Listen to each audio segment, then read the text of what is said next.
पोखरी रे रहुथिले इकबाल दुख सही पारिलेनी अनंत।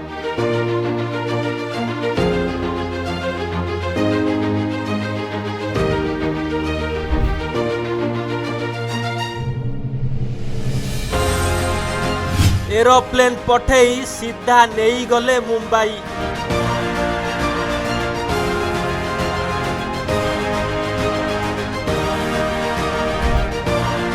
पोखरी नुह एणिकी मुंबई रे रहिबे जलचर बालक इकबाल।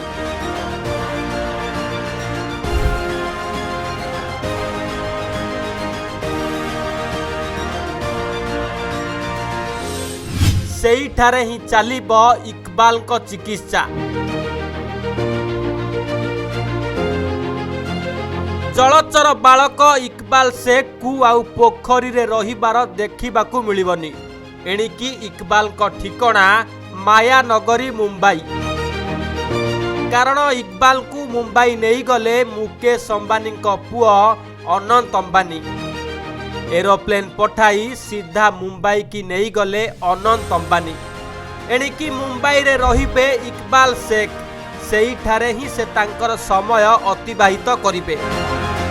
5 वर्ष हेला घर छाड़ी पोखरी रे रहुथिले मुर्शिदाबाद रो इकबाल शेख। पोखरी रे ही खाउथिले पिउथिले आउ सोउथिले। से एकाथर के 4 ରୁ 5 दिन एवं केतेक क्षेत्र रे 7 दिन पर्यंत पानी भितरे बुड़ी रुहंती। एक रहस्यमय स्वास्थ्यगत समस्या जोगु प्राय 5 वर्ष धरी पोखरी पानी रे समय बिताउथिले इकबाल।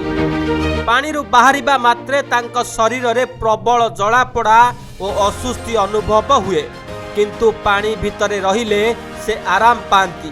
तेबे दीर्घ समय धरी पानी रे रहिबा फल रे तांक हाथ गोड़ और शरीर चर्म धला पड़ी जाइतिला।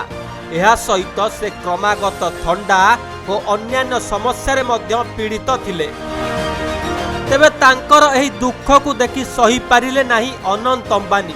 पोखरी रे रहिबार वीडियो सामना को आसीबा परे इकबाल को स्वास्थ्य अवस्था समस्तक दृष्टि आकर्षण करिथिला एवं तांको स्वास्थ्य को नहीं चिंता प्रकट मध्य करा जाइथिला। इकबाल को स्वास्थ्य संपर्क रे खबर प्रचारित हेबा परे चिंतित होई पड़िथिले अनंत अंबानी। प्रथमे डाक्तरी विशेषज्ञ माने इकबाल को स्वास्थ्यर समीक्षा करिथिले। एहा परे अनंत अंबानी को निर्देश क्रमे इकबाल को स्वतंत्र चिकित्सा पाई पश्चिम बंगरू मुंबई स्थित सार एचएन रिलायंस फाउंडेशन हॉस्पिटल को एयरलिफ्ट करा जाइछि। ए होउछि एयरलिफ्ट करा जाउतिबा बेलर दृश्य।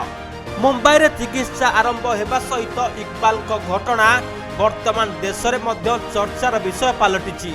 वर्ष वर्षर जंत्रणा परे इकबाल को मुंबई यात्रा तांकु एवं तांको परिवार पाई एक नुआ आशा संचार करिछि।